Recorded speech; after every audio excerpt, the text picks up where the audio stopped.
sky. 'Cause I couldn't stop thinking about you last night.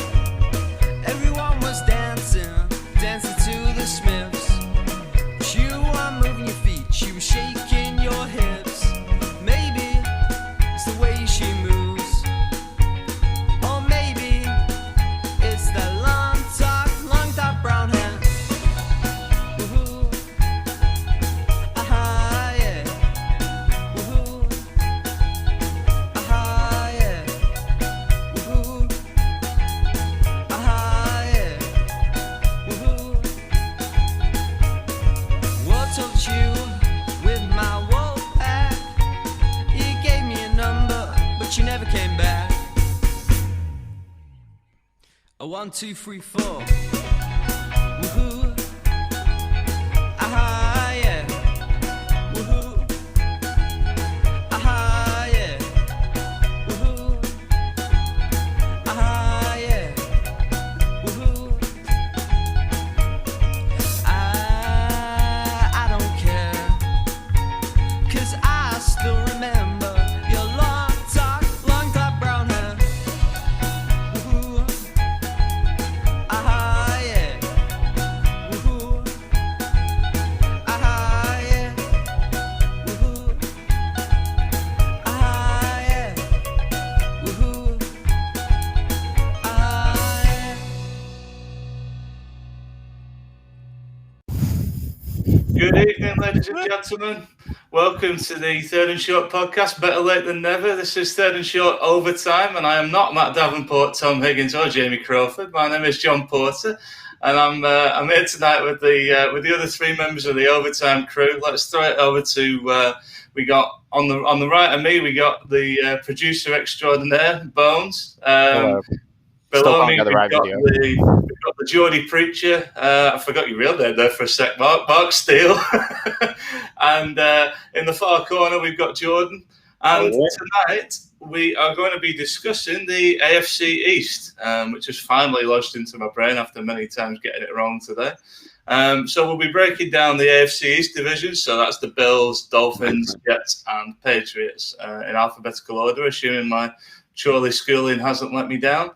How are we all feeling tonight, gents? You looking forward to this one? Yes. The enthusiasm. I must admit, I've landed on my feet. This is the third time I've got a potential Super Bowl / late playoff contender, so I'm doing okay. You know.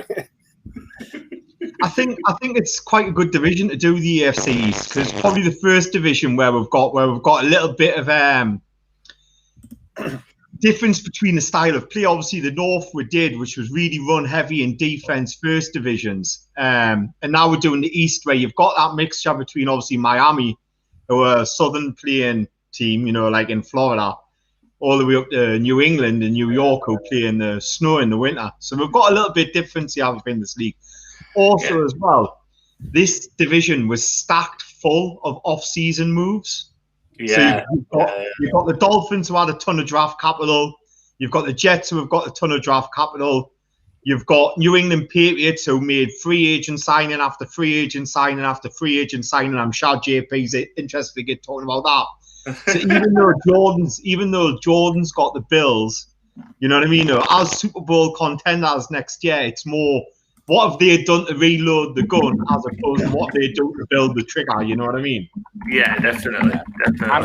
I'm super excited to do, man. Like, you'd think I was getting the worst picks in the divisions with the Lions and the Jets, and these historically bad teams. But I'm going to lose all my credibility talking about the Jets tonight, because I'm actually. Yeah, like you say, there's so many off-season moves just in this one team alone that I'm interested. It's going to be a good division. It's a really wide open division. I think. Sorry, go on, Jordan. No, I was just about to say, I think obviously the Bills kind of ran away with it last year, in the division. But obviously we all know that the AFC West has been dominated by the Patriots and Belichick and Brady for so long. It's nice to have it, even though Bills are probably going to be favourites again. You've got the Dolphins knocking on the door. Patriots probably won't like finishing third in the division. They'll want to bounce back, and obviously Jets with a new quarterback looking to move forward in the next few years as well. So it's an interesting division. Yeah, I think there's a lot of storylines that could play out. Obviously, we're gonna talk about all four teams, so we'll get to all four of the big things.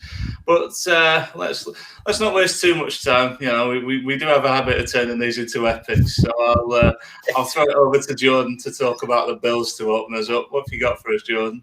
Well, obviously, like I said earlier, Bills I wouldn't say run away with it, but they were worthy winners. I know Dolphins looked a good team for a stretch, but they were always going to be Bills last season, and they won it well. And then obviously they just missed out on the Super Bowl appearance. They got to the AFC Championship game to get beaten by eventual losers in Kansas City, and obviously.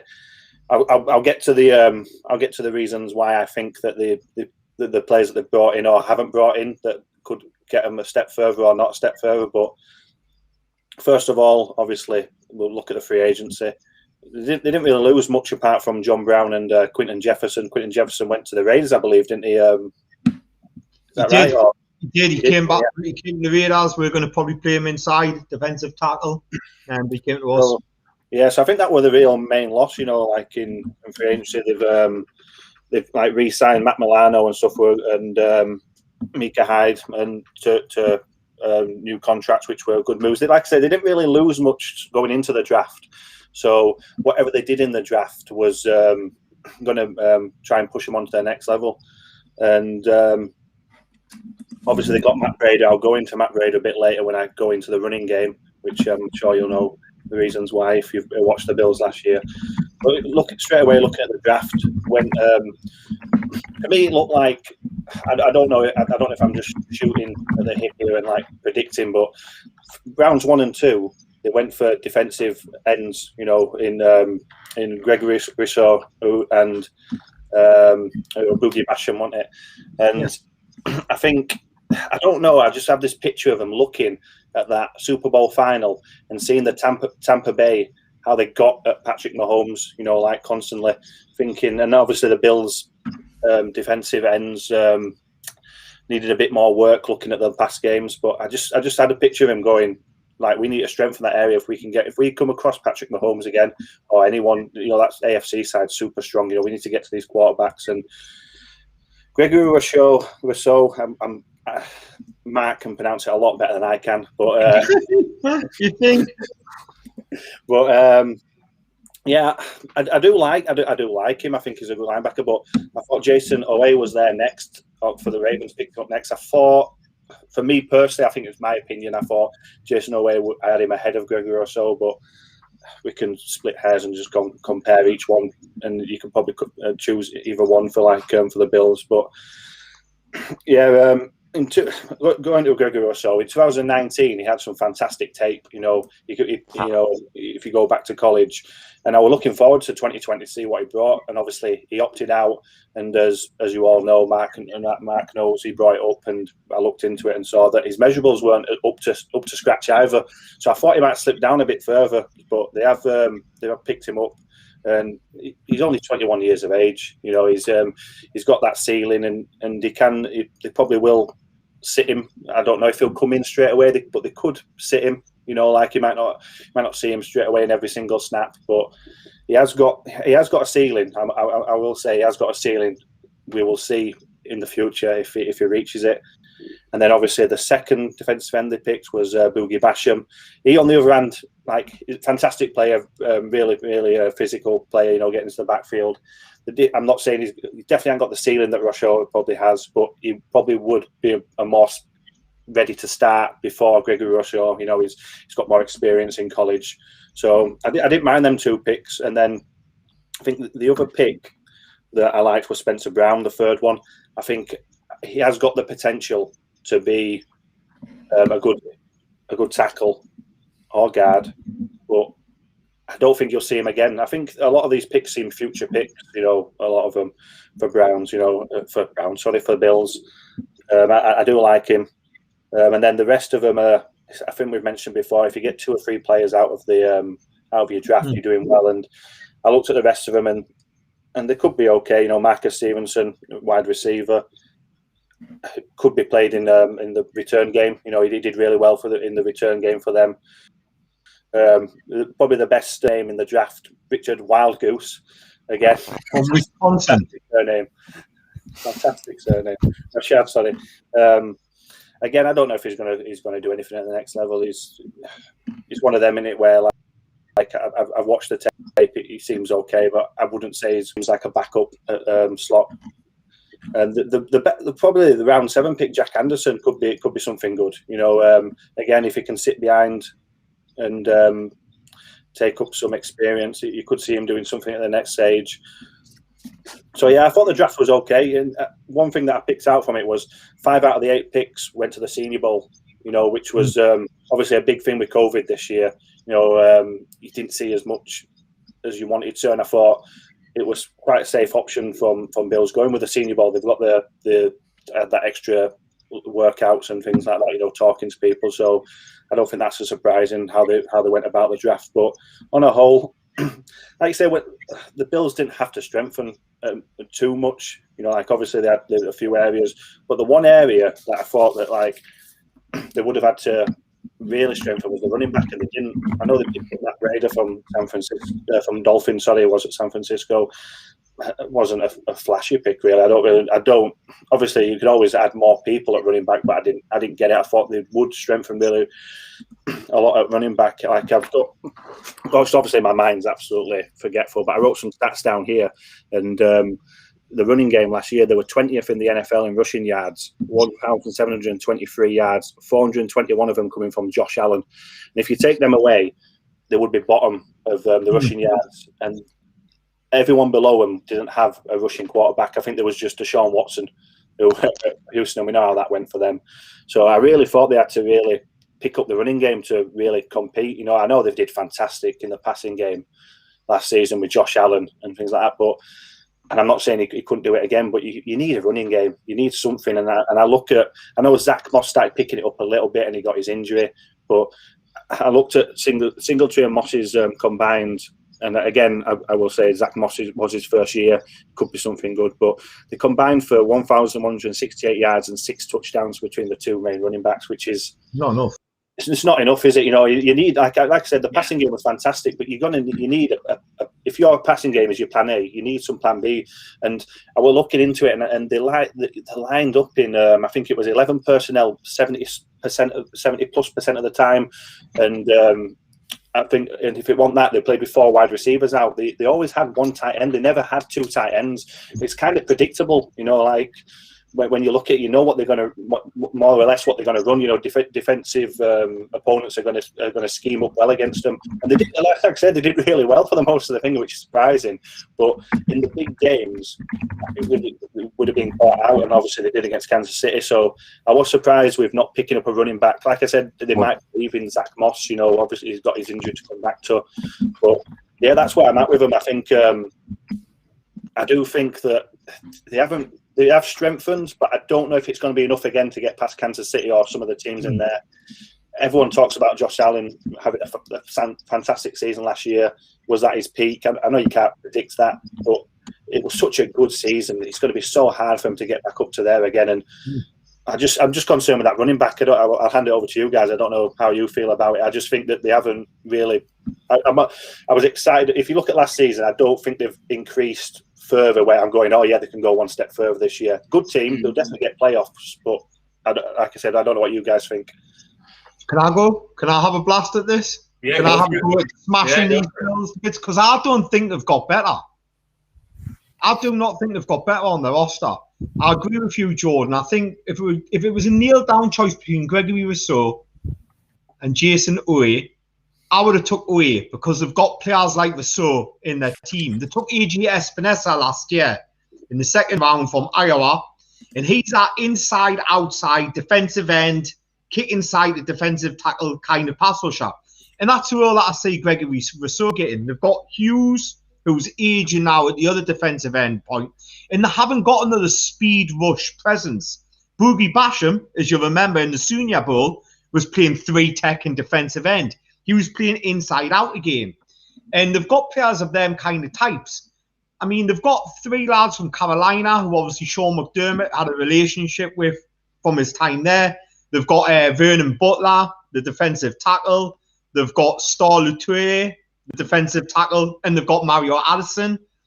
The problem is with taking players from your old team is you're probably taking them 3 years too late, because they had their best form a number of years ago in 2016, for example, when Cam got his MVP season when the Carolina Panthers went to Super Bowl. We're 5 years removed from that now.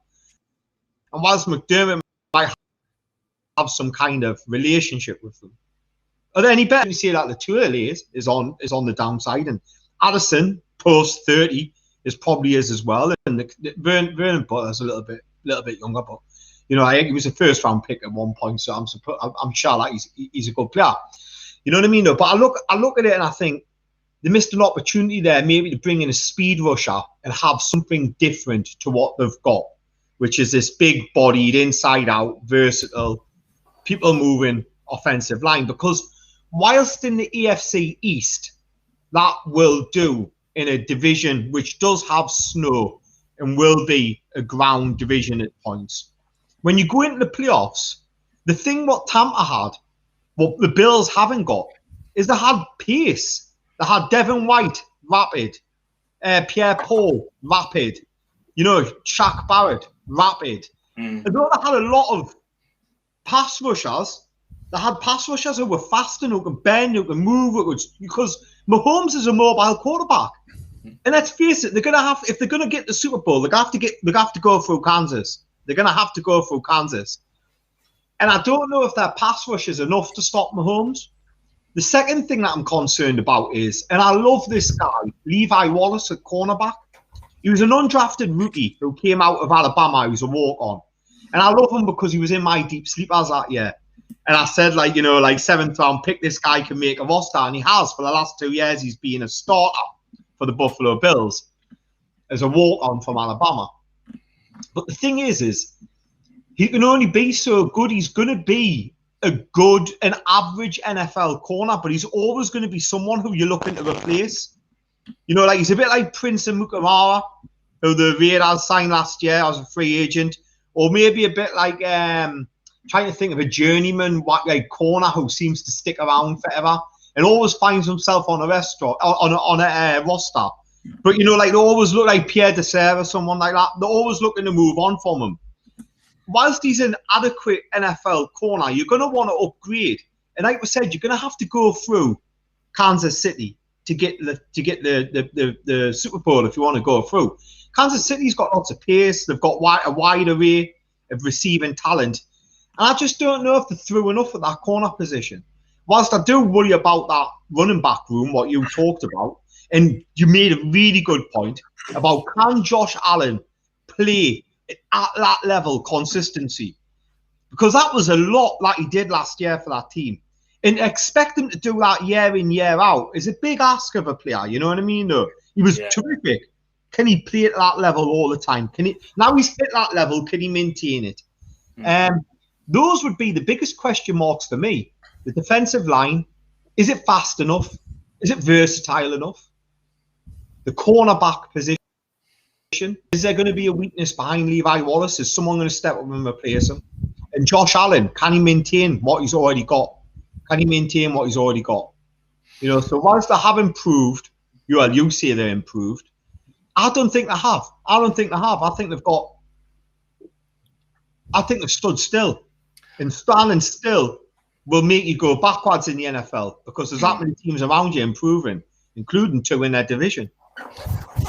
I think it can be a difficult one when you're a team of their skill set, though, because you get so far and as far as they did, you're always picking at the back end of the draft. You perhaps don't have a ton of cap room because you're trying to keep the team together, and it doesn't give you a lot of room for maneuver. And I think we're kind of seeing that. They're having to take sort of a guy like Rousseau, potentially a marginal first round, early second round talent. Again, like you say, though, sometimes it is about stylistic fit as well, and there is a lot of similarity on that D-line. There's a lot of similarity on that D-line. You're right about it's hard to play any quarterback now, I think, with a purely power D-line because most of them can move. There's very few statue quarterbacks in the NFL these days.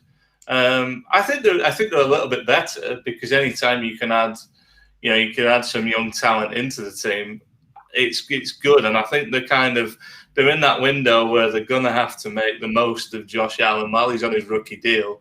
Because if he carries on playing like he has been, they're going to have to pay him a shit ton of money. And it's going to cripple the roster building elsewhere. So they're doing about as much as they can do. But I think it is a difficult one sometimes when you're almost at the top of the mountain. It's how you take that next step. And at the minute, I think, like Jordan said, and like you said, Mark, I think they're going to tread water, I think. And that's my concern with them. It might be enough to win this division. I'm interested to see what you guys think of the other teams, but I don't see them getting any further, if that makes sense. Not that they can go a great deal further. There's only about one step they're missing. But yeah, I think Mark, just a quick one. Mark mentioned the cornerback situation when they picked Boogie Basham in second round. Melifonwu was still on the board. And I could probably, I can't think off my head, but I could go look, and there'd probably a few other cornerbacks there. Yeah, don't get me wrong, I like Boogie Basham, but there were a few, even the late picks and stuff. They're not wow factors, I think. Let's be honest. Like where there's potential. Hindsight's a great thing. I mean, Don't get me wrong, it's a great thing. But I would have been picking a corner in round 1 where they were. They had Asante Samuel was there, who later got taken in round 2 by LA Chargers. He would have been a great fit there because he would have given that versatility. They could have said, right, okay, Asante Samuel, in our system, you know what I mean? You could play outside. You don't have to be particularly long, and he was great outside anyway. They play a lot of too high. They don't like to drop the safety in the box. What they like to do is they like to keep their safeties high. Jordan Poyer and Micah Hyde, and they like to play too high. So what they could have done is they could have went, okay, Asante Samuel, we'll draft you in, go beat out Levi Wallace. And if you don't beat out Levi Wallace, we'll put you into the slot. And that would have looked much better for them. Had they got Asante Samuel, come back in round 2, and then took Boogie Basham, or took a speed rusher like Joseph Asai, who went in round 3. He would have been there at that stage. Hindsight's brilliant. We're not NFL GMs. I wish I was. I'm not. I would probably do a better job than the Raiders. But, every week I've got to hammer them. Don't worry about it. I've got lots of material. But that's the truth of the matter is that we're not NFL GMs see things differently. But personally, I would have went cornerback round 1, and if they wanted to go defensive end, they still got to have Joseph Asai. They still could have had Boogie Basham if he was a player. But I'm a little bit puzzled why they didn't target cornerback earlier. I think, like you say, what they got so far, like the old saying, "Go strike while the iron's hot." You think they would have done a lot better in how they thought going into after the season finished last year. You'd be thinking, right, we were so close to getting to a Super Bowl. What can we do to move on to the next step? Go in quickly, go get some whatever you need, free agents, available, go in and get them. I don't know what the cap situation is like at the Bills, but I don't think it's ridiculously bad. I think they've got a bit of wiggle room, and we always say that you always can do something. But you should have gone in and got what they needed. And a couple of you have mentioned now that the AFC is so stacked, and the teams below them have seemed to have strengthened better than them. And like you mentioned, treading water is a good term, really. I think the people below them that have strengthened better, where they could find themselves being left behind by the others, Bills, Browns that we mentioned, Browns, Ravens that we mentioned in first episode, and so yeah. What are you thinking, Bones? Are you more optimistic than we are, or are we going to give a layer of concrete to be buried under? I'm inclined to agree. Like, at least what I tend to expect personally from teams that are like that close is, you might see a couple picks in the draft that are quite good, but they normally go for like free agent signings, don't they? Like Jordan was just talking about, it's like there doesn't seem to be any major free agent signings for the Bills that help them out of positions of need, which is, if you're that close, you want someone who's already experienced. You don't want someone who's going to take 12 months to develop. You don't want someone who's going to be great next year. You want someone who's going to be great right now, and I don't see enough of what's going to make them great, like what's going to take them the extra step right this second. I think, I expected more free agency moves from a team in their position. But like Jordan said, I don't know what the cap situation is. I'm just trying to have a quick look. I know they picked up Emmanuel Sanders in free agency, which is Yeah. a decent pickup. But like I know, like Matt says, we're not GMs, we're not coaches. But for me, like obviously Mike picked up in a few areas. I thought that running back situation needed addressing, but they obviously don't feel that need. They feel they go in a different way with the passing. Like I said, with the personnel they line up with, it doesn't seem like they're that bothered about running the ball as much. I think they ran the ball about 38%. Off, I think it was the late 30% of the time last season. So obviously they don't really care about running the ball. But I just thought it were a weakness for them. I just didn't think. I think a lot of time I remember seeing Devin Singletary. I know he did pick up yards, but he was not picking up enough yards. We put him in situations where Josh Allen had to pull him out with ridiculous throws to get him out of like 3rd and like 8 and things like that. You know. Yeah. I don't know. Like I say, I'm not a coach, but that's just what I picked up from it. I think it is that thing that was mentioned before as well, though, is like, we're talking about, can Josh Allen keep this up consistently over and over and over and over again? Or does he end up as one of those quarterbacks that should have been great but never had the people around him to make it? Like, that's, yeah. I hope they don't end up like that, but you just never know. It's tough. The AFC is tough. They're gonna have to get past Kansas. They're gonna have to get past the Ravens. They're gonna have to get past the Browns. You know, it's a tough conference, that, you know, and yeah. I just don't think they've improved the areas where they had the big enough weakness. You know, pass defense, pass rush. I don't think they've improved it enough. I think they've suffered from overperforming last year, daft as it sounds, because it hasn't put them in a position where they can get something to take them to that next level. Josh Allen balled out all season. Had one of the best games I've seen a QB have multiple times, and it kind of pushed them to a level that is perhaps a little bit beyond the roster, and then it makes it harder to then sort of reload your team year on year. It does happen. It usually happens to at least one playoff team. They get there and they go on a run, and you think, how the hell did they get that far? And then they end up with like pick 27, pick 28, and suddenly you're not getting the same impact players. I think Bones' point was a good one as well. Like, why would you, if you're in their position, unless rookies can hit the ground running, they don't really help you. Maybe that's why they went with Rousseau. Perhaps they think he's a bit more pro-ready. I can't really think of any other reason for doing it. But yeah, it'd be interesting to see how they do. They're a good team. I think we've maybe buried the lead there underneath all the complaints we have about them. But they are a good team. You know, it's just how good are they? I think we've said that about a few teams in episodes we've had so far as well. It's like you go. I see a lot of people saying, I know you've had this as well, Mark, with the Raiders. You get told off for being too critical of them and things like that. Because I've heard the statement, Mark thinks the Raiders should be going to the Super Bowl every year. Now, I don't know if that's true or not, but surely that should be your goal as a franchise. Yeah. You should be aiming for the top of that mountain. You can't be aiming to go 9-7, 10. Well, all right, there's more games this year. You can't be aiming for a winning record every year. You have to be thinking about how you get up to the top of the hill, you know. That's the point, John. In the NFL, let's remember, okay, the name of the game is to win your division, which in this case is the AFC East, of which the Bills won it. Once you've done that, the next name of the game is to win the Super Bowl. Yeah. And that's where the Bills are at. They're in that let's win the Super Bowl now mode. Have they done enough to win the Super Bowl? I'd have to say no, looking at the roster right now. I So think they've had a bad off-season in my eyes then. Yeah, I think we're pretty much all on that train, aren't we? We think they're a good team, but just not quite good enough. Not quite good enough.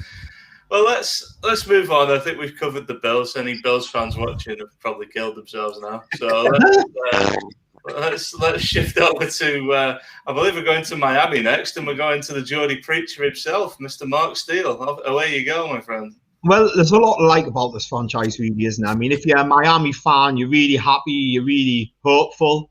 You know, like you've had a year of, you know, like of the tour experience, and I think whilst he did some all right stuff, he did some really poor stuff as well.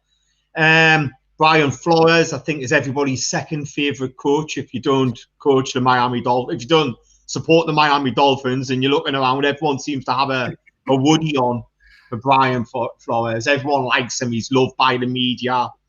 Most of us fans seem to like him. You know, I'm a Raiders fan, and I'm watching on at what the Miami Dolphins are doing, and I'm like, You know, like they're in Brian Flores and we're in John Gruden, and I know who I would have. I know I would rather have, you know, like as head coach at this moment in time. I know which one's doing better with the similar kind of draft capital. You know what I mean? I know which franchise looks better for the similar kind of draft capital. I like what they did in free agency. I really like the addition of Will Fuller. I think he gives them a good dimension. You know, he's going to play Z. He's going to play Z receiver. I really like Preston Williams, you know, who can play a slot. They've got Devontae Parker and they've got Jalen Waddle in the draft. Did they get too cute in the draft? You know, by trading back with 49ers and then coming back up? Could they just, I mean, was Jamar Chase their pick all along? You know what I mean? No, they're saying he's not, but they're bound to say that. But, you know, had Jamar Chase or Jalen Waddle been on the board at the same time, I think they probably would have took Jamar Chase in all honesty. You know what I mean, though? So there's that, isn't there? Also, as well, had Kyle Pitts been there, would they have took Kyle Pitts? Maybe they got a little bit too cute, falling back to 6, thinking that Penei Sewell or something like that was going to go at the Bengals, and they would have had at least Pitts or Chase to have a look at. But as it is, they landed Waddle. And I think he's a good addition. I think he rounds out that wide receiver room all right. Don't get me wrong. I would have preferred Jamar Chase. But he brings a lot of ability. He can play X, Y, and Z. You know, he can play in the slot. He can play off press because his speed isn't like Henry Ruggs, who was a similar player who was drafted out with speed. He's much more better off press. He's stronger. He is more of that Tyreek Hill comparison, which black, fast people get compared to now routinely. He is very close to that Tyreek Hill type player, though. I did like him a lot at Alabama. Devontae Smith probably owes him a couple of bottles of champagne for his Heisman win, because had Jalen Waddle been fit, Devontae Smith wouldn't have been eating all those targets. You know, he is a good player. They also got 2 picks in the first round, and they got the defensive end from Miami, Jalen Phillips, who I had as DE number 1. He was my favourite defensive end on the board. It wasn't his talent that concerned us. It was his injury history. But I had him a shade above Kwity Paye, even though if I was picking, I'd have took Kwity Paye first, even though on talent-wise I had Jalen Phillips there. He lined up predominantly in college over the right tackle, which means that he was often running into the quarterback's line of vision, which is normally harder to get sacks from, because it's not like the blind side where the quarterback can't see you coming. You can actually physically see you coming from in front of him, and he can ditch the ball, dump the ball, take off and run, but he was still able to get sacks. The big flip side on that is, though, is right tackles in the college game are normally like fucking hot trash. You know what I mean? If you've got any tackle ability, you're playing left in college, and if you're playing right tackle in college, normally you're hot trash, because if you were half decent, you'd be playing left tackle. So whilst he might have been lined up above weaker opposition, he was still getting sacks in the quarterback's line of vision, which is a difficult trait in its own right. Normally your big sack guys are on the blind side where the quarterback can't see them. So, I mean, there is that. I like what they've done. One move I would question is they're going back in with Myles Gaskin as the starter next year. He had a good year last year. Myles Gaskin surprised and things like that. And I'm looking at the depth chart now in front of us, you know, and I'm thinking to myself, they had opportunities to get a running back. You know, like they've got Malcolm Brown, who's come across from LA Rams, and they've got Myles Gaskin, who's slated on their depth chart now at the starter. Running back, I think a lot of people had them pegged for running back in round 1 or round 2.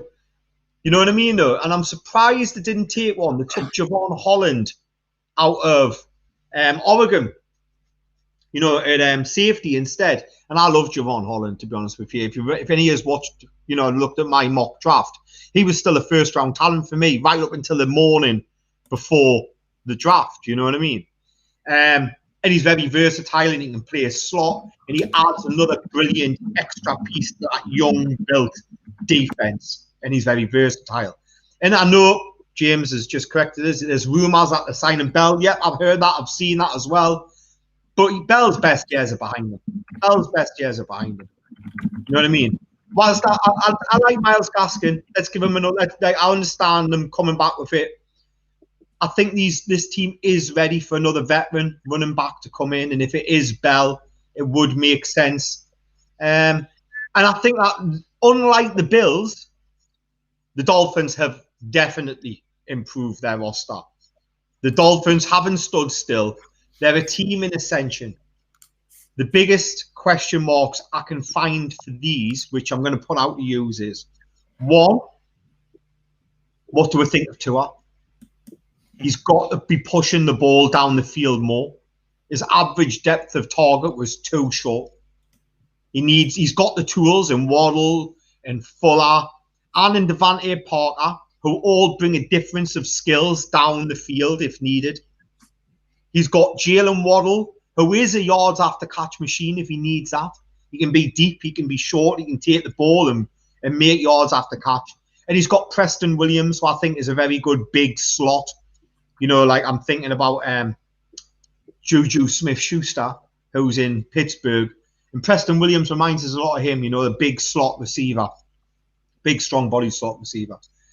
So the question is can Tua get better?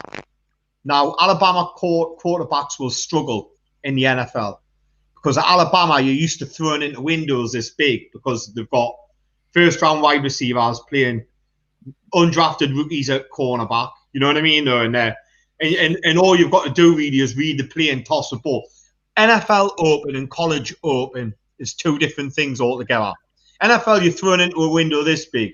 In Alabama, you're thrown into a window that big. Tua's got to know when someone's NFL Open and he's got to throw the ball and he's got to throw it with more conviction. That's one thing I would say. So there's a question mark in Tua. Can he make the jump? The other question mark is in that running back room. Who is the lead back on that roster at this moment in time? They've got a stable of backs, and you know I'm a fan of a stable back approach, but you still need to have a lead one within then. Even if you're hot-handed, which I like, you've still got to have a lead one who's taking that first carry. Who is that? That would be my other point. And my final point of the conversation would be have they done enough on the defensive line? Was Jalen Phillips, has he put his injury woes behind him? Because if he has, I think they'll love him. I think they'll see a lot of Jason Taylor in him, who was a hero in Miami. He can play standing up. He can play with his hand in the dirt. He could play 3-4. He could play 4-3. He's a really good pass rusher. But is he fit? And that's the point that I'll be making on Miami to use, guys. I'll let you go for it. I was just going to say, I think I'm inclined to agree with the Tua statement. I think Tua, I hope he has a breakout year. Like of the quarterbacks last year, he was one of the better quarterbacks. But if he was in this year's draft class, would he have been in the top 5 of the quarterbacks? There were a lot of good quarterbacks this year, and I think he really needs to make a splash. I think the running back thing is big. I mean, there is something James said in the chat while we were talking about the running backs, which was missing out on Najee was tough to take. But I feel like even at that point in the draft for the Dolphins, it wasn't like there were no other running backs that were good enough available for them to go and get someone after the fact. Like, yeah, missing out on Najee Harris is never going to be fun, but you know, there are other picks out there, and I always want to see draft picks do well. So I hope Phillips is over his injuries. I hope he can perform to the standards because, like you say, your draft was very, very high on him, and I hope that he lives up to that. It'll be very good to see. But anyone coming back from an injury, there is always that question mark. But I guess as fans of the game in general, we all hope that someone coming back from an injury is able to perform just as well as they did before. I don't wish any player who's suffered an injury ill will after coming back from it. So. The good news is, he did that injury. Sorry, I just quickly interject on that. The good news is at UCLA, he got that injury and he did well at Miami. Now he didn't get concussed again at Miami. Didn't suffer from concussions again. Let's hope he gets a clean bill of health and he continues that in the NFL. Because the Miami Dolphins, not the University of Miami where he played college at, will have a very good player. Yeah. Jordan? Yeah, I was just going to touch on the running back situation. I think they must really feel the love for Myles Gaskin because, like you say, it's not like they didn't have chances to go get the top 3 running backs. You know, they had the chance to go get Najee Harris or Travis Etienne if they wanted them to. The other third running back that I thought were after them 3, there was a big drop off. Javonte Williams went just before him. They must have known the Broncos probably were going to go get him, so they could go in front of him to trade up and go get him if they wanted to. So they must have been happy with what they've got there. Like I say, I don't know if Myles Gaskin's going to be the number 1. More than likely, you know, he did do all right last year. I don't know. We'll see if he pushes on next year. They've added Malcolm Brown, you know, to it, and Salvon Ahmed did a little bit. I don't know if he's not going to be an important piece, but he's an extra back. So they must be happy with what they've got because or maybe go out and get someone in free agency, you know, if available, like Bell, just to add to it. But I think they'll give Myles Gaskin another shot. You know, in what I saw of him, he did okay. You know, so we'll see. See if he does that. I think it puts a pressure on Tua. I think, you know, like if you've got a young quarterback who hasn't hit the league, you know, like as well as you'd hope. Let's face it, he didn't. I bet you there's not a Dolphins fan out there who wouldn't say right now I would have took Justin Herbert over Tua. But you know, like, as the way it is, there won't be even James who's listening here. He won't be daft enough to say, oh well, yeah, I would still stick with Tua over Justin Herbert. If they had that pick again, they'd be picking Herbert.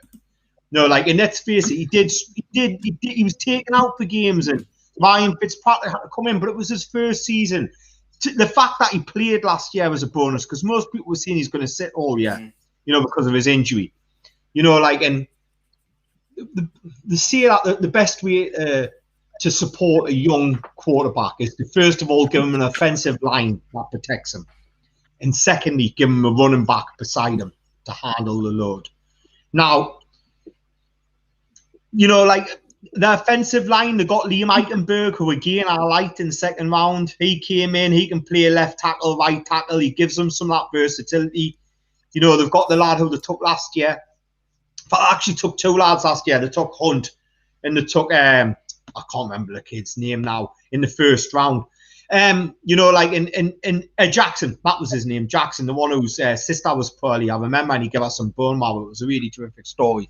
Now in the NFL draft, like to bring that up. They were he was a first round draft pick from 2019, other than Tua. He's got to get better on the offensive line because they've got to learn to protect Tua. They've got to keep him upright, and they're going to have to let him. He's going to have to learn when players are NFL open. That's the key thing. He's got to start letting that ball go now. Because it doesn't look like they've got the running back beside him who can carry the ball. Hunt's moving to right guard. I expected that. He was drafted in. I expected him to play right guard in his first year. I was surprised he played right tackle. Lee Eichenberg, I imagine, must be playing right tackle. And Austin Jackson will be playing left. Bearing in mind that Tua's a lefty. So the right tackle is theoretically his blindside blocker. Yeah, it flips everything, doesn't it? It's one of the difficult things with the left-handed QBs. I don't know. I like a lot about the Dolphins, a bit like you, Mark. I like the roster composition for the most part. I think it's a good roster. I like Brian Flores. They make smart decisions. I can't argue with any of it. The biggest question mark is still Tua, and until we know how good he is, we don't know how good they can be. I think if he takes the leap that a lot of quarterbacks do in year 2, they can contend for this division. If he does, definitely, they're in a bit of a restart mode for me. I don't know what you do if he doesn't succeed this year or doesn't look like he's took a step forward. Love Jalen Waddle. I think I've been quite vocal on the draft podcast. I really like that pick. I don't think there was a lot between him and Devonta Smith. And I think he'll fit in really well. I like that pick. I like a lot about what they've been doing. It's just that question mark that will hang over them, and it happens a lot when you have a young QB. And they took a bit of a risk with him because he's coming off an injury. You know, he fell down the board a little bit. They grabbed him. Looked a great pick at the time. It probably still is, but there's definitely a little bit more pressure there now in terms of we need this guy to perform at the level that we think he can. If he does that, I think they're a playoff team. I've just got I was about to throw a quick question out to you all. How do you think Brian Flores handled Tua last year? Do you think he could have done it better? Do you think you were happy with how he handled him? You know, bringing him in after the bye game. You know, taking him out halfway through a game. You know, do you think he could have done better, or would you say that he handled it well? I don't know who was putting the pressure on for Tua to start. Is the question that I'm going to ask. Was it Flores' decision? Because Ryan Fitzpatrick was doing well. Now I don't follow the Dolphins. I don't read their fan blogs. I don't listen to their podcasts. I just look at it with my sets of eyes, and I'm going, what a really strange decision. Because Ryan Fitzpatrick was doing tremendous. In the last few years, Ryan Fitzpatrick's been a friggin' terrific quarterback as well. You know what I mean? Like the year before he was good. You know, he's in his best football in his late years. And I'm thinking to myself, it was Justin Herbert was doing so well in LA. Was the Tua move, was him being forced into the picture, was that part ownership or GM or backroom team to try and justify their taking of Tua before Herbert? So it's just a question out there. It's just a slant of thought, because I don't think they handle it well. I think that it's clear to see the Dolphins are a team on and up. I would love to be a Dolphins fan at the moment. The arrow's pointing up. You've got a really good defense. You've got pieces on offense. It hinges on Tua. This season hinges on Tua's progression. Because if he doesn't work, you're in no man's land. Because the rest of that roster is good enough to win 8 games. Even if Tua plays bad, they're going to win 7-8 games this year. No, because they've got a really good defense and they've got enough tools around Tua that even if he has 3 interceptions in a 2-touchdown game, you know what I mean? Like 120 yards or 170 yards, their defense can carry them with it. Yeah. Tua's got to make it work, because they're in no man's land if it doesn't. They're back in there with an average to middling quarterback, looking up and going, how do we get back up there to get the quarterback? I've got a bit of draft capital to do that. But I think we need to know if Tua's the guy for this roster, because they're building for Super Bowl windows soon. They're going to have a Super Bowl window soon all around that field if Tua can be good enough. I think as well, like you're seeing this a lot now with younger QBs. There's no longer the attachment to hold on to them for their entire rookie deals. Like think about people like Josh Rosen and people like that. If they're not performing, that's it. You've had your chance. Like you're going to get 2, maybe 3 years maximum. Tua is going to go in year 2 now. If there isn't a noticeable jump forward, there's absolutely no question they're replacing him either with another rookie, or if they go out and get a veteran that might be available at the back end of next season. Yeah. I don't know who that would be. It'd be a trade market guy probably. I could see that. There's that is the big question. I don't mind if I'm the Dolphins. I don't mind being in that situation because it means you've got everything else right. But as you say, Mark, if it doesn't work, what's next? What do you do? As to how they handled Tua, didn't really understand it at the time. Don't think I understand it any better now. I think when you're taking people in and out of the lineup, you actually do a little bit more damage to the progression than you would if you just either leave them in or leave them on the bench. I think certainly with a rookie or a young quarterback, once you commit to them, I think you have to commit to them until you know 100% if they're the guy or not. So I didn't really understand what they were doing because they weren't playing for anything at the point they put Fitzpatrick back in. So it didn't make sense to me and still doesn't. But so they're going to have to fix that side of things as well this year. I think they handled it badly. I think they should have sat him. I think he was coming off an injury. Hip as well. It's not like you don't need your hip. Yeah, there was no OTAs, there was no rookie training camps because of COVID and all this stuff, and they chuck him in. We need him in there right now. Like you say, it seemed like it was to justify picking him before Justin Herbert. I don't think that was a good enough reason to put him in the situation of this year. I think I hope he does take the leap. I hope he makes the leap because I think he's going to have a better shot this year with all the training camps that are available this year. Well, they've got lots of talent around them. I think last year's an anomaly for a lot of players, and I hope that because of the situation the rookies went through last year, that there are a lot of standouts this year that maybe we thought were busts. Like, I hope Henry Ruggs is one. Yeah. I hope Jeffrey Okuda's one as well. Number 3 overall. But anyway, man's on this pod. Sorry, guys. Got to get with Diggs in against our own franchises. Yeah, you're very committed to your art, I would say, man. I friggin' hate them. So, speaking of moribund franchises, let's go over to New York and let's talk to Bones, who's apparently going to lose all his credibility. Let's talk to New York Jets. What you got, Bones? I want to start this by saying like the Jets are a historically bad franchise. Like we all know this. They've got some really bad draft picks in history. Hang on, you're a Lions fan, and you're saying that they're historic. They've got a Super Bowl in their locker. Do you know that? I know, but Super Bowl there. I understand it. It is hard for people in glass houses to throw stones. We've made some bad draft picks as well. Like we've not had a great time. But the Jets. This is about the Jets. Let's forget the Lions right now. The Jets are like historically, come on, they don't draft well and stuff. But this year they did everything. Like they had a terrible year last year. They were some of the worst rankings in offense and defense in the whole league.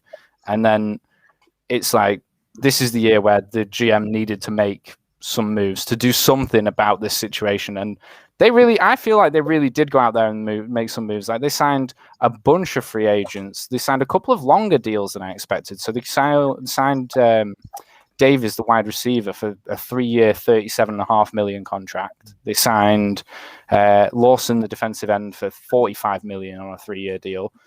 They did a lot to address the defensive line overall, including a pick in the draft. But focusing on the draft picks, it's an interesting one to go through the Jets because the Jets made a few moves throughout the draft, like with the Raiders and Kansas and Minnesota. So they moved up in the first round to go and get Elijah Vera-Tucker, who I think we all agreed upon was the best guard in the class. And it's not like the Jets don't need an offensive line help. And I think between Elijah Vera-Tucker and Becton, they now have their left side of their line completely solidified for like the next 10 years, like something like that easily. Like, and I think they had a bad I had it written down somewhere. I think it was 29th overall. Yeah, 29th overall offensive line last year by PFF's gradings, which that's not good. But they got some absolute steals as well in this draft. So obviously they had moved up to get AVT, but when they came back in round 2 at pick 34, they still managed to get Elijah Moore, which most of us had going in round 1 as one of the best, if not the best, slot corner wide receiver in the class. Like he was a late round 1 pick for a lot of teams, and they managed to snag him. All right, at the top of round 2, but it's still round 2. It's still a good pick. The only thing I would say about Elijah Moore is coming back to the offensive line, they could have gone a center. I think it was really hard to pick a bad pick in the Jets picks. Like it was hard. There's some good picks here. Like the first 4 are all offensive side of the ball, and Wilson at 2. Okay, we all knew that was going to happen. Elijah Vera-Tucker at 14. I think a lot of people had him going ahead of that, so they got him at a decent position. Moore at a good position. Carr, the running back out of North Carolina, he was another one that got picked up again round 4, but probably should have gone in round 3. Like all their offensive picks seemed pretty good. And then they went on a big run of like 6 defensive players, which I thought, again, were quite interesting picks because they went for a lot. I really like the Jets draft, and this is why I'm saying I'm going to lose all my credibility because a lot of what they went for in defensive players are like, they're quite versatile players. They can make tackles, they can play in pass coverage. There's some fast defensive players in here. They got 2 Michael Carters. They got Michael Carter 1, the running back, and they got Michael Carter 2, the cornerback. And Michael Carter 2, the cornerback, runs a 4.3 and does make some good tackles in his film. Like, I think there's some good picks here. They might not all be starters. We say this, don't we? Not every one of these picks is going to be a hit. But if you were grading the Jets here, it's hard to pick some bad picks out of it. Like, there's not much wrong with it. And like I say, there's some good signings in the free agency. Moore is coming in as like the 4th wide receiver on that team, but I think love Elijah Moore. Yeah. Can we talk about how brilliant he is? Like the whole show. Yeah. I was gonna bring him up because he makes some really good like route decisions. I was looking at his stuff, and yeah, I mean, it's hard to say anything bad about him. Like it's just they could have gone somewhere else with the pick, and that's the only thing I would say about the Jets. Like the only other thing that was the only negative that I found anywhere about Elijah Moore, the only one thing was when he catches passes, sometimes he has a tendency to move back a couple yards when he could just turn around on the spot and go upfield. And for some receivers that works, for some it doesn't. He takes snaps. He takes handoff snaps. I'd like not even like just jet sweep handoff snaps, like actual starts next to the quarterback handoff snaps, which I didn't expect. Like, it was really interesting watching his tape. I'm excited to see him. They'll find a way to use that as well with the guy they've picked up as OC because he's a Shanahan offense guy. Well, I was gonna bring this up as well because they did pick Zach Wilson, the quarterback, out of BYU, which we all knew was going to happen, but he's coming into a new... So this is the thing, it's hard to judge a few of the Jets picks because we don't know what the offense is exactly going to look like, but LaFleur, he's from the Shanahan tree. We know what his brother's offense looks like, so I reckon this offense is probably going to be play action and run based. Like, it's coming out of the Shanahan tree, that's probably what it's going to be, and I think they've picked well for going into that. I think, especially Wilson's such a good quarterback, and there's this argument that some people make that because he played at BYU, he's not exactly had the competition. But then you got to factor in, he may not have had the competition, but that means he didn't have the wide receivers necessarily either. Like, he didn't have the Division I players around him, so you got to give him some credit. The guy is a good player. It's interesting to watch his footwork in the pocket, watch him move, because he doesn't necessarily run, but he can extend a play, and his accuracy is completely consistent when the play breaks down or when the play doesn't break down. And I think that's something that's important to look at with quarterbacks, isn't it, when we're coming out of the draft, is it's not just your consistency in the pocket, and it's not just your consistency when everything breaks down. You have to be, it's an overall consistency. It's legitimate. It's just consistency. And he does have that. I found an interesting thing. His sister and his dad are both tennis players, and he played tennis till like high school. And quite a few people are like, oh, you can see it in his footwork. He's got brilliant footwork, and you can tell he's played like these kind of sports. And yeah, I just think he's a really good pick. Like, people saying he's comparable to Patrick Mahomes, which is, I think that's a big weight to put on any young quarterback at this point. Like, I know he didn't win the Super Bowl last year, but it's hard to argue that Mahomes isn't the best quarterback in the league right now, if not one of the best quarterbacks in the league. And to compare someone coming out of college to Mahomes right now is tough. But he makes some great sideline and deep passes. From what you see of his tape, he could be better at passing into zone. He's not necessarily the best at threading the needle like you do need to in the NFL. Like Mark was saying, the separation in the NFL is so much different. The windows you're thrown into are a lot smaller. But I think I think the Jets needed this. I think the Jets needed a complete, just go all out, rebuild from the ground up, like do everything. And I think they have.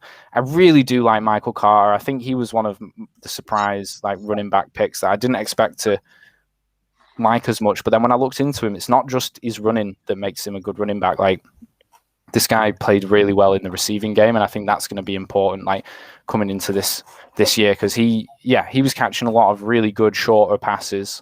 His routes and his way to get into spaces was really good. He's got a really good eye for his blockers and who he needs to be behind. Maybe to a fault, like there's something to be said for he's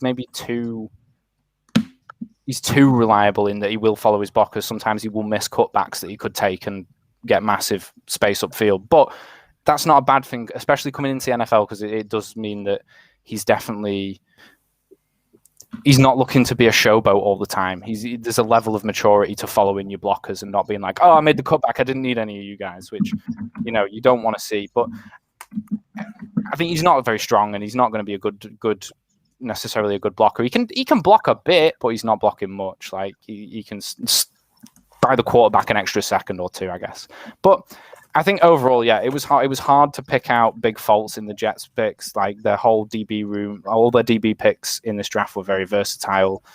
And I'm after a disastrous 2020, it's hard to say that the Jets haven't got better, because really, for a team like the Jets, like much like it is for the Lions, the only way is up. So it's hard to say that they did a bad thing here. I think they have improved. I think the draft overall, you could easily give like a high B, A rank. Like I think it's a good draft. Yeah, I think we've got to remember with the Jets is you don't pick number 2 because you're a good team. You pick number 2 because you've got holes everywhere, and that's what the Jets have. They have holes everywhere. Are they going to fix that in one off season and one draft, even before the capital they've got? No, who rarely does. Who makes that kind of leap? You know what I mean? JP is a 49ers fan, and they did a similar kind of leap that year when they drafted Bosa. But you've got to get a lot of things right to go from worst to first. We're not expecting them to challenge in this division. They're the fourth team in this division for a reason. I think what they want to be doing is they want to be going, can we be drafted in the teens next year? If they're drafting in the teens, 14, 15, 16, 17 next year, it's been a successful season for them in Robert Salah. Yeah. How much of this was down to Adam Gase and his toxic environment and his smelling salts? What is in those smelling salts? There's a question for you. But I think this is a slow rebuild. I really like their GM. I think he's doing a really good job. Zach Wilson has probably got the most bust potential out of the first-round quarterbacks for me. He is a good quarterback. I worry not about his talent. I worry about his size and his frame. Is he going to get hit all over the place? Can his body take NFL hits?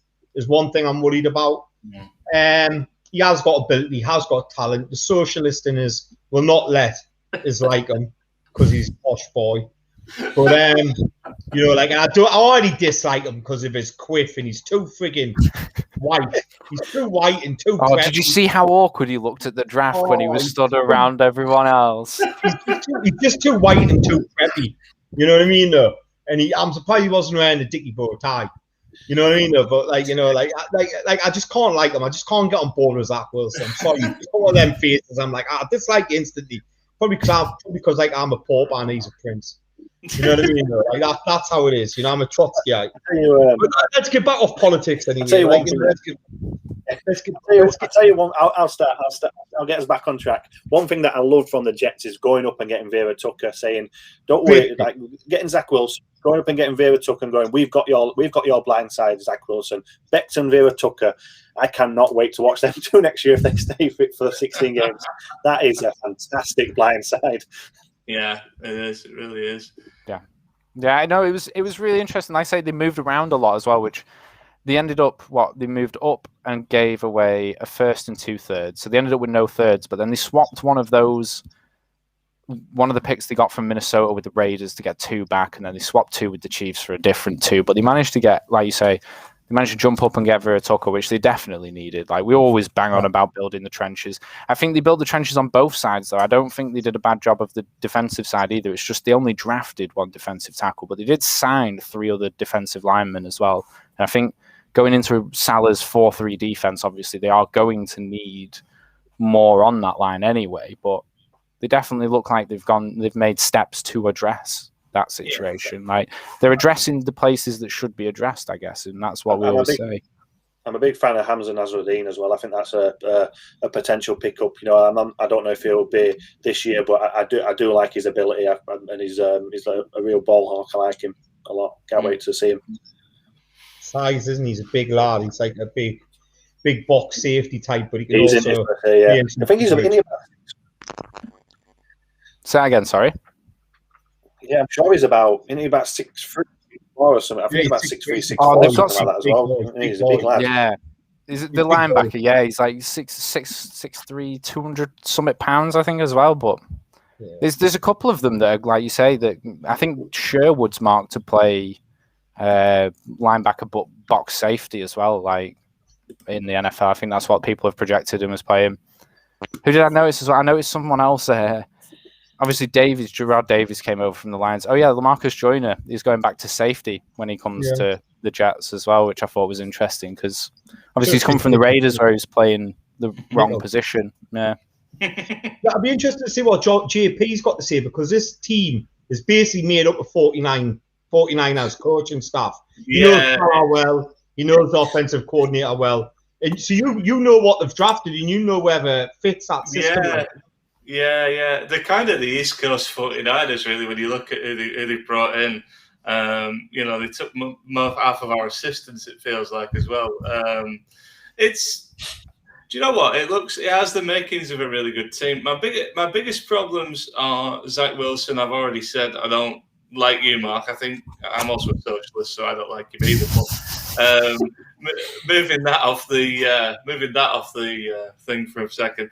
He does have the highest potential. He has that lazy Mahomes comparison because he runs around a lot and makes some ridiculous throws. And he's a super talent. It's just the Jets are usually where quarterbacks go to die, so you do have to kind of wonder about that. Having said that, probably for the first time I can remember in a long time, the Jets have got competent coaching, especially on that side of the ball. LaFleur was a big architect of our offense. People do credit Shanahan, and rightly so, but the assistants are a big reason why we've been so good as well. Salah as a head coach, I mean, anybody that was in the group chat when we gave up 35 first downs to the Bills on Monday Night Football will know I have a bit of a love-hate relationship with Robert Salah, but the thing he does have is that ability to sort of inspire a team. I think is probably the way I would describe it. He's energy, and he's definitely a figurehead coach, and he knows his defense as well. Don't get me wrong, but I think he's the kind of guy that energizes a fan base, energizes a franchise that maybe hasn't had it. He's certainly different to a lot of the coaches the Jets have had in my time watching the NFL. You think back to like Mangini and people like that. These are people that think they're like, incredibly smart people. Maybe they are, I don't know. But Salah is a good football coach, but he doesn't carry himself like one as such. He carries himself as a leader of men. So I think he can get them pointed in the right direction. How far he could take them is obviously like something you'd have to evaluate over time. I like a lot of the moves they've made. Moore is going to have a hell of a season in that offense. They're going to absolutely love him. He's going to get that Deebo Samuel or Brandon Ayuk sort of role, and he's going to absolutely tear the league to shreds. I think, or at least he's going to have a few big games, and people are going, even if the Jets aren't good, they only win like 4 or 5 games. I think he's going to show up on film a lot. I think he'll only get better if he stays in that offense. No, I like them. I do like them. I don't know. They're in a bit of a tough spot because they're along, as you said, Mark, it's hard to say they're a good team. You don't pick at 2 if you're a good team. I think we might be the only good team that's picked at 2, and the only reason we did that was because Garoppolo shattered his knee in week 3. So like we could barely buy a win after that, and ended up with Bosa. We actually looked out that year. We shouldn't have been picking at 2. It's rare that happens, and you're right in the sense that they're at the start of a rebuild. So I don't know. I could see him getting 5-6 wins. I think there's enough there, and they'll sneak up on teams at the start. We said this about the Lions as well. They'll sneak up on teams at the start of the season because it's new coaching staff, new ideas, new energy, a lot of energy, and I think they'll shock a few teams coming out of the gate. So yeah, I'm pretty. If I was a Jets fan, I'd probably be feeling optimistic for the first time in about a decade. So I think, I don't think they're in a bad state at all, to be honest. I know John's in agreement with me. I'm not sure about Bones and Mark, but I'd say Zach Wilson is the number one quarterback to be the failure out of the ones that have come out this year. Yeah, got both potential, I suppose. Yeah, I think overall, I think they've definitely made some good moves. Like I think it's a good team. So what part were you losing your credibility on? Because you haven't said anything that stretches credibility. I mean, you were called out saying about the bad draft picks because you're a Lions fan, but aside from the unsuccessful franchise bit, but I have such positive things to say about the Jets, and I never thought I'd see the day that I had such positive things to say about the Jets. But no, I from the free, I didn't expect it going in either. Going into my research, I hadn't really, like everyone else says, I pay more attention to my own team than anyone else's team. Like I do watch the fan stuff for my team, but the Jets, no. When going into their free agency and reading through it and seeing all the moves they actually made this year after having a shocking year last year, it's what I would want to see. It's similar to what we saw from the Lions in a way for me. Like it is the sign of a good rebuild coming. Like, yeah, it might not be much this year, and I think that's fair to say, but I think in coming years, there's definitely potential for this team to be a contender. And it's what I'd say about the Lions as well. It's what I want to see from a team in our position is something that looks like in the future it will be positive. Yeah, definitely. I see the Jets the same way that I think I said about Washington, maybe when we were doing the draft preview. I said they finally got adults in the room. And that's kind of where I think the Jets are. They've just been on the crash course with the ground for the last 2-3 years with people like Adam Gase in there. And it feels like they've actually got somebody in that knows football, knows how to coach football. Whatever I think of Salah, and I think he got a little bit too much hype for a good defense, because I think there was a lot of good players that maybe aren't as appreciated as they should be. He's still a good coach, and he's far better coach than anything they've had in a while. So, yeah, I think there's adults in the room. There's hope for the future if you're a Jets fan, and you seem to finally understand, in the words of Mel Kiper, what the draft's all about. So, well done on that. Going to teach our franchise. Can't help it. Got to make reference. Hard seeing all these poverty franchises looking like they're about to turn it around, and the Raiders are still just like, oh no, Eating their own children. Can't wait to do the AFC West. Yeah. Go on, John. Let's have you. So finally, then we've got the Patriots, and that's me. I asked for this assignment. I've no idea why.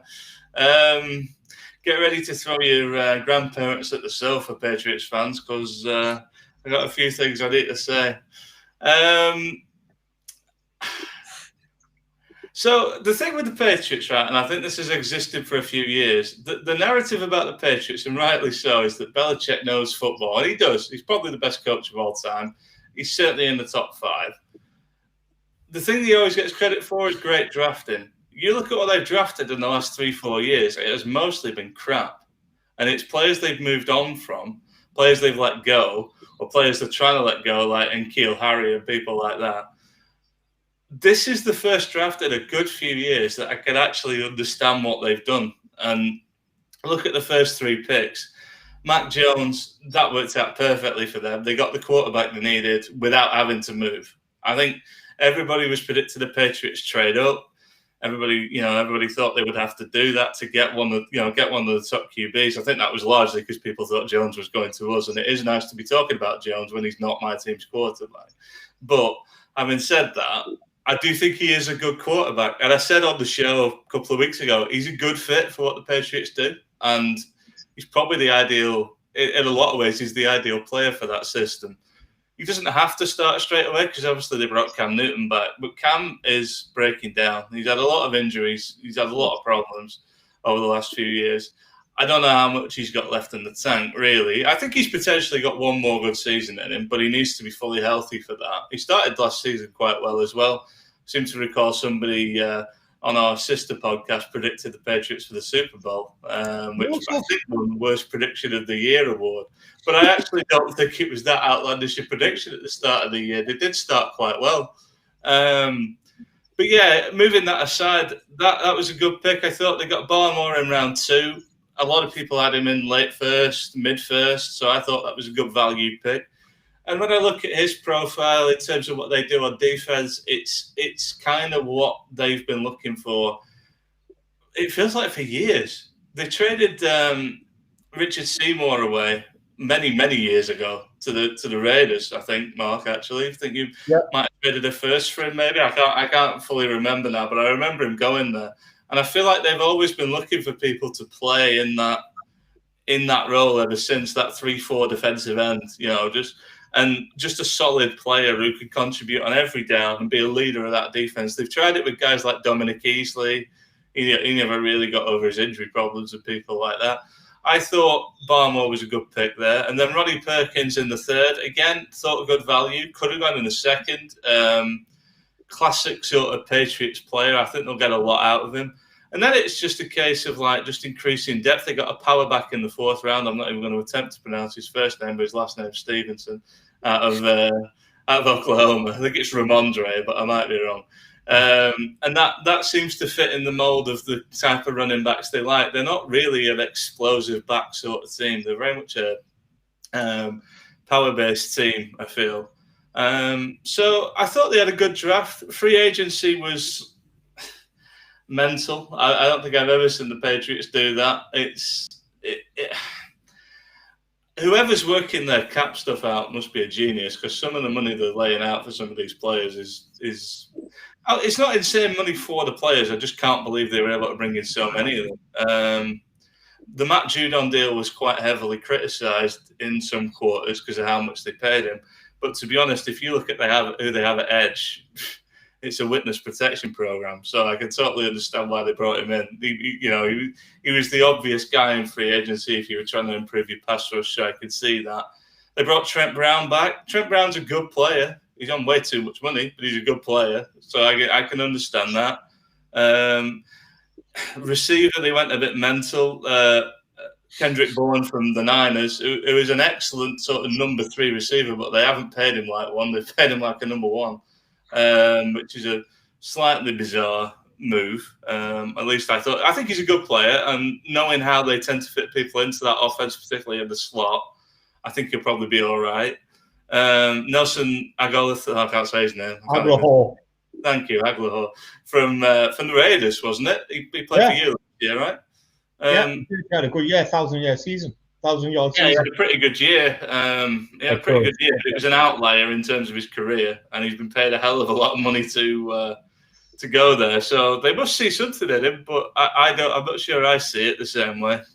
They invested quite a bit at tight end as well, going for Hunter Henry and Jonnu Smith. That's quite an interesting move. Obviously, the Patriots kind of, in the past, have been associated with that 2 tight end attack, Gronkowski and, are we allowed to say Aaron Hernandez? I don't know, but we've said it now. But yeah, they were at the best when they were doing that. And to be honest, the Patriots traditionally have always been a better team when they're going away from the norm that the rest of the league is doing. I think as the league is getting more spread out, the Patriots are, to quote another man, Patriots are kind of bringing football back to 1998. Yeah. So I like what they're doing. They're trying to do it a different way, and if anyone can do it, Belichick can do it. I like Hunter Henry and I like Jonnu Smith, both good players, both hard-nosed players.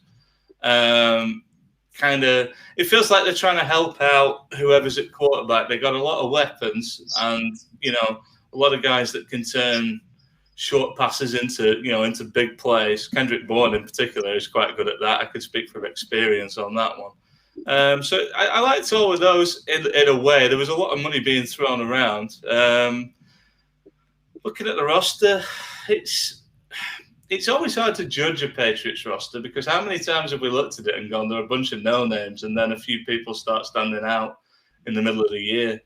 I kind of feel like that's where this team's heading now. I don't see standout players on that team really, but I don't think it'll necessarily be a problem. Their O-line's looking pretty good, although they did lose the guard to Kansas on a lot of money, but that's kind of typical Patriots.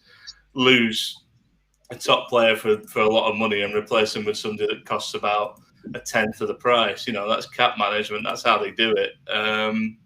So yeah, I mean, I look over it, and it's kind of like I say, there's elements of it where it's like witness protection, because I look at like corner and I'm like Stephon Gilmore, maybe Jalen Mills, one of the McCourties, and then it's like, who the hell are the rest of these guys? But that's kind of the point of the Patriots, isn't it? And edge is the same aside from Judon, really, and maybe Kyle Van Noy if they can get him back to, if they can get him to some sort of form. I still like this team, and you can't rule out a Belichick coach team. I'm intrigued to see what they do on offense, particularly around what they do with Newton and Jones, whether Jones does start week 1. Personally, right now, I don't think he will, but I could see them go into that. The problem they've got is like a few teams with rookie quarterbacks, and I include my own team in this. At what point do you put the guy in? Like, are you giving up on the season if you do that, or do you think he can take you to the next level? Because feasibly, if they don't open the season particularly well, or Cam gets injured again, which is probably the more likely scenario, you throw in the rookie in. I can't see them throwing Brian Hoyer into the fire, in the middle of the year. And then is it a write-off? So there's a bit of a question mark there. But I don't know. I like the team. I think there are better teams in this division. I think there's at least one. We talked about the Bills. I think the Dolphins could be better. Depends on Tua. The Jets are, like we say, they're in year 1 of a rebuild. I struggled to make a case for this team winning the division other than Belichick's there. Don't know what you guys think, but that's kind of where I am with it. I think they're average to good, but that's about as far as I can put them at the minute.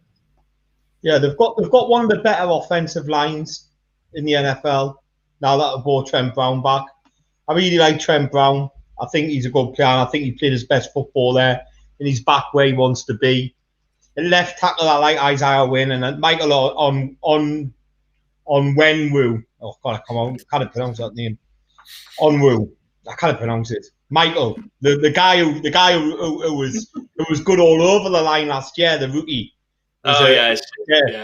Onwu. He had a terrific rookie year. Him last year, he was tremendous. You know. He was a really good find, and that offensive line is a really good offensive line. Andrews comes back from the centre and stuff like that. I like what they've got on that offensive line. You know, I loved what you said about them moving back to 2 tight end sets.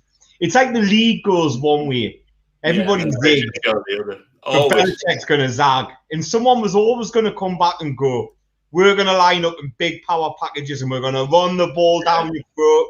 And they've got a stable of backs. They've got Harris, Sonny Michel, Stevenson, who you talked about. They've got Cam, who's a running quarterback.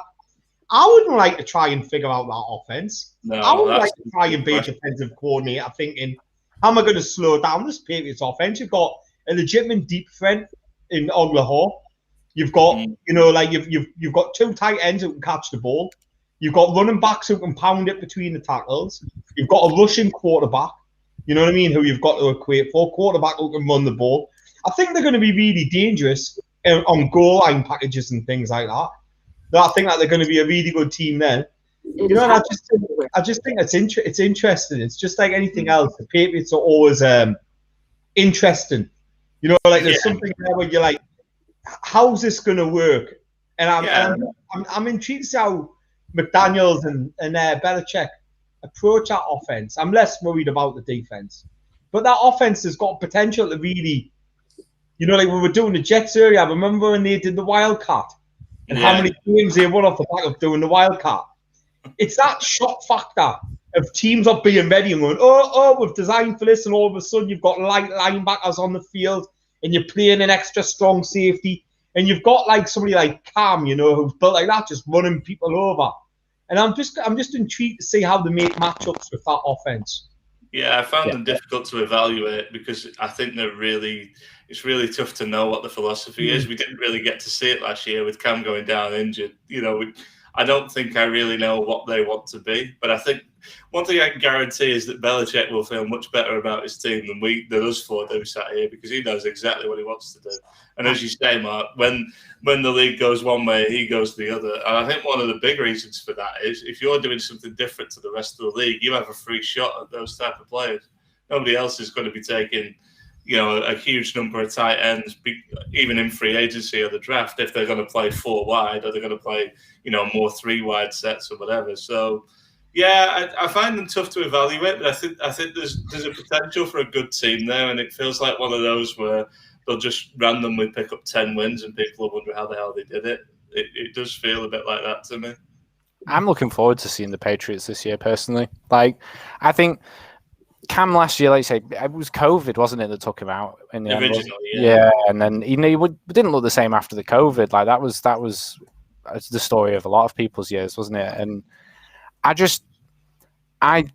like Cam anyway, but I think that team, especially with the signings, like you say, the 2 tight ends, like, is unlike you said at the start, but it's like we know Bill does good drafts. At least that was what it was always said about him. But he doesn't make a lot of free agency moves. Like he's normally giving players away. He's not bringing players in. Like, and this year he went out and spent all the money. Like, and I'm really interested to see. Like Mark said, it's a dynamic set that they've got for the offense. Like Cam is an interesting quarterback to watch. I think he needed a year to learn the scheme anyway. Belichick, like the Patriots offense is notoriously difficult to master. I think Mac should sit a year, to answer your question before about what will they do with the quarterback. I definitely think he should.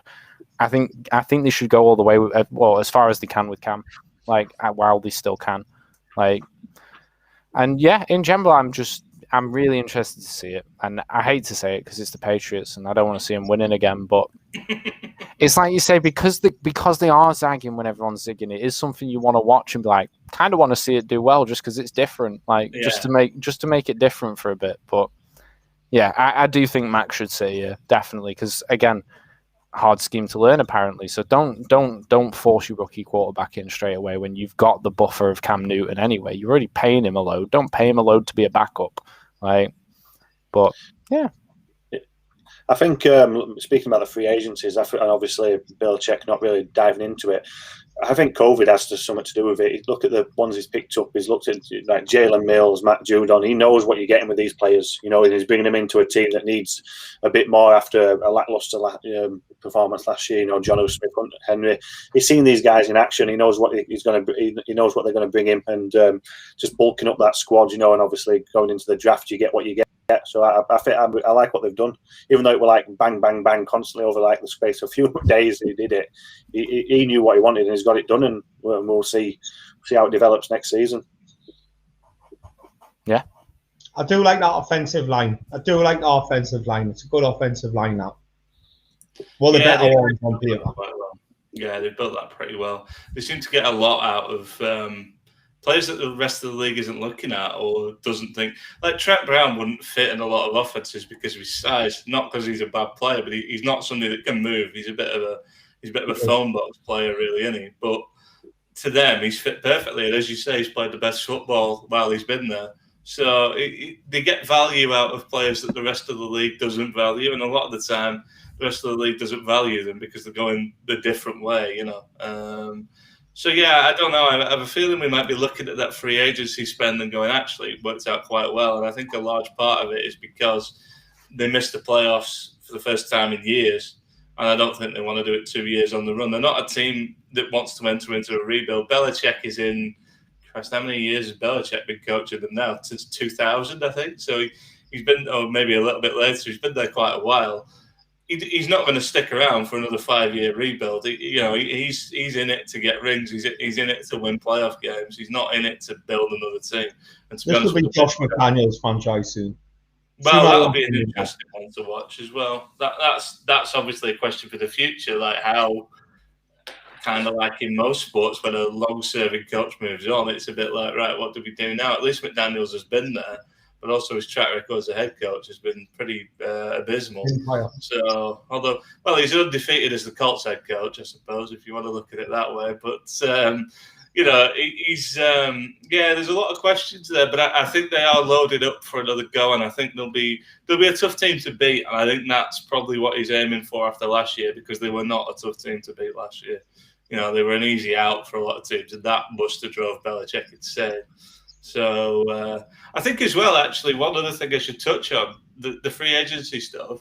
I feel like they brought in a lot of veterans because they're the players that Belichick relates to. He finds easiest to coach, people that have been in the league a while, people that understand what it takes to be an NFL player. I feel like they've struggled with rookies in the last few years, and I think a large part of that is the shifting landscape of how rookies come into the league now. A lot of them are promised a lot before they've even played it down, and I think that's maybe a thing that Belichick doesn't like very much. So I think he's gone with experience because he knows how to make that work. So, yeah, there's a lot to like. I don't know if I'm going to predict them the winners of the division, which we'll come on to now. Has anybody got any other points for the Patriots before we move on to that? No, just watch. They've just got a couple of players come back who opted out last year, which is also a bonus. I think Hightower was one who opted out. So they've also got a few on I think it was mostly the defense, wasn't it? Yeah, it was. They did lose Hightower. That was a pretty big loss for them, really. He's kind of the linchpin of that defense, like Teddy Bruschi used to be.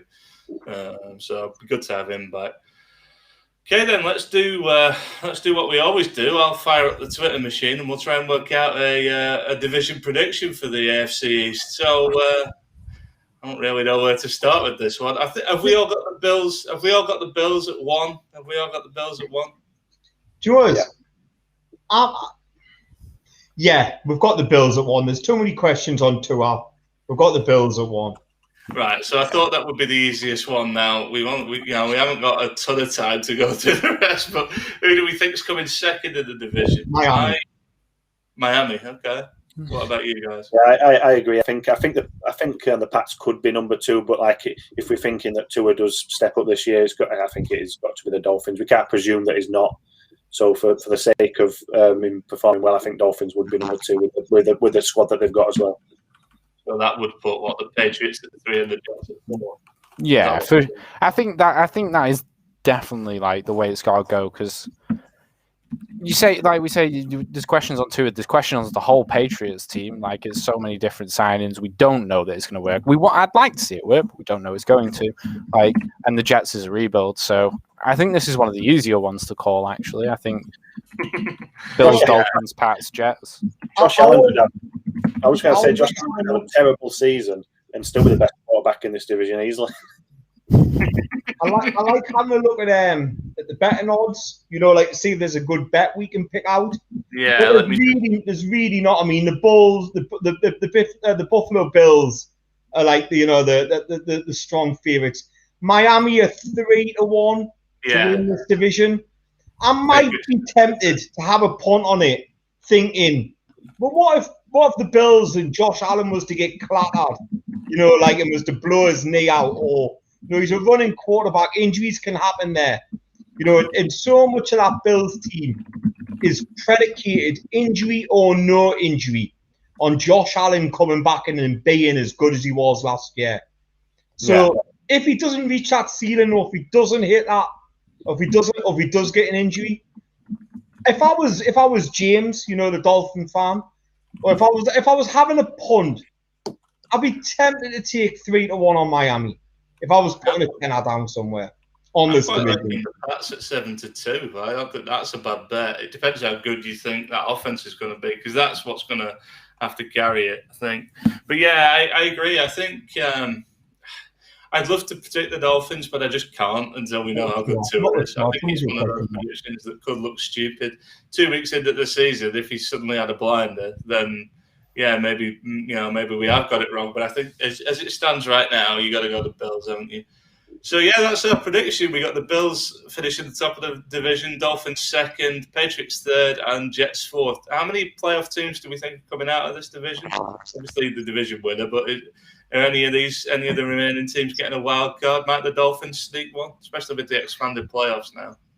I reckon there's a chance the Finns will make a wild card shot, but don't think it's a 3-team division by any chance. Could easily just be the Bills, but it could be the Dolphins. Could sneak. It could see them like just sneak in how they just missed out last year. Maybe AFC is tough, to picture the playoffs. Yeah. The Dolphins Bills game should be interesting watches, because it's basically a clash of approaches. So that should be an entertaining watch. I think it'll be a good division. All right then. Well, what are the Bills have the Dolphins on? Oh, sorry, go on. No, I was just going to say, I was just wondering if the Bills and Dolphins play each other on last game of the season again. That'd be interesting. Yeah, it'd be a good watch for sure. It'd be a good watch. What are we coming back with next week? What's next week's division? Does anyone know? I haven't got the schedule in front of me. North, East, won't it? So it'll be NFC East. NFC, right? Okay. So we're coming back next week with the NFC East. Oh boy. I've got the Giants. That'll be a 3-hour episode of Mark laying into the Giants. Picking Kadarius Toney before Elijah Moore. Oh God, I can alone.